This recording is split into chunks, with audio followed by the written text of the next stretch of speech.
Então essa seria, eu poderia dizer que é uma das expectativas que o senhor tem para ver a ECA daqui a 50 anos ou até menos tempo. Em conexão com o nosso país, com a nossa sociedade. A ECA é uma das 11 instituições que participa da comissão organizadora do Prêmio Vladimir Herzog. Raramente a ECA comparece às reuniões da comissão organizadora. A entrega do prêmio é sempre na semana do 25 de outubro. O Vlad foi professor daqui, esse ano é dia 22 de outubro. A ECA deveria suspender as aulas na noite do dia 22 para que alunos e professores fossem lá para o Memorial da América Latina assistir essa aula magna, uma vez por ano, que é a aula pela democracia. Porque há uma contradição. Veja, nós estamos falando que a Escola de Comunicações Culturais, que era assim que chamava, depois de Comunicações e Artes, que foi criada, imaginada pela mulher do Gama e Silva, que por sua vez dava para não sei quem, acho que é o Moreron, uma coisa assim. Então, a criação da ECA, quem dá esse depoimento... Não, mas eu tenho esse depoimento gravado. O Zé Marques de Mello sabe disso. Então, a ECA foi uma criação, foi um brinde que o Gama e Silva deu para a sua esposa. Foi acertado no travesseiro. Porque essa parte toda de cinema, artes plásticas, etc., deveria ir para o Instituto das Artes, era uma coisa para combinar com a Faculdade de Arquitetura e Urbanismo, era uma outra coisa, não era para ficar isolado.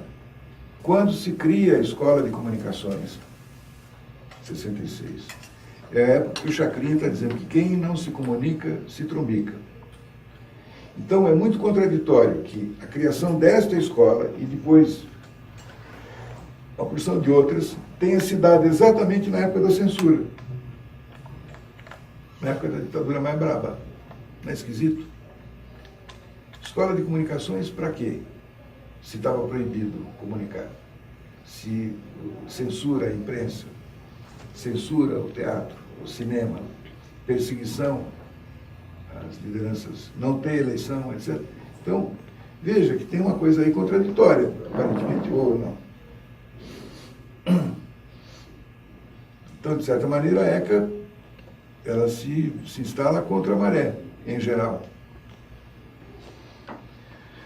Agora, eu acho que ela se desconecta da sociedade, se desconecta dos seus antigos alunos. Tem até uma coisa aí chamada ZECA, então, mas não vejo fazer nada, eu nunca fui chamado para nada. Ou eu fui, mas era uma coisa tão... Acho que esse trabalho que vocês estão começando a fazer aqui pode produzir resultado, sobretudo se não for uma coisa voltada para o memorialismo simplesmente, tal, saudade do meu tempo, certo? Um sujeito, uma coisa... Tem uma sacada do Walter Benjamin, que diz assim, que não se trata de preservar o passado, e sim de realizar suas esperanças. A importância de conhecer o passado, a história, não é uma coisa de numismata, de sujeito conservador, o cara ficar colecionando troço, que antigamente era melhor do que hoje. Não é verdade. Antigamente não tinha geladeira, não tinha morango, não tinha lá de avião. Mas de identificar, de você ir para a história e verificar se lá atrás aconteceu alguma atividade, uma iniciativa, um projeto que por qualquer razão não se desenvolveu, porque a pessoa morreu, porque faltou a verba, porque a dupla que estava cuidando disso um foi para o Japão, outro foi para o Vale do Oliveira, enfim, há casos. Mas não é que aquela ideia, aquele projeto não tenha sentido, que ele ainda não pulse, que ele não lateje o futuro. Carlo Levi, é o nome do poeta chamado, que diz que o futuro tem um coração antigo. Então, não há projeto nenhum que realmente vale a pena que você não tenha sonhado lá atrás, ou que você venha sonhando durante muito tempo. Então, eu acho que a escola, mas eu sobretudo penso no meu curso de jornalismo. Quer dizer, para a escola eu não penso música, não penso publicidade, nem biblioteconomia, não sou capaz de ter uma opinião sobre como é que são os cursos aqui. Basicamente, eu sempre penso em jornalismo. Eu acho que deveria se reconectar mais. A escola devia tomar iniciativas de se pôr em sintonia com a turbulência, não com as coisas pacíficas, mas coisas ao vivo, participando das coisas. Todos esses atos acontecem, democratização da comunicação, a ECA não existe.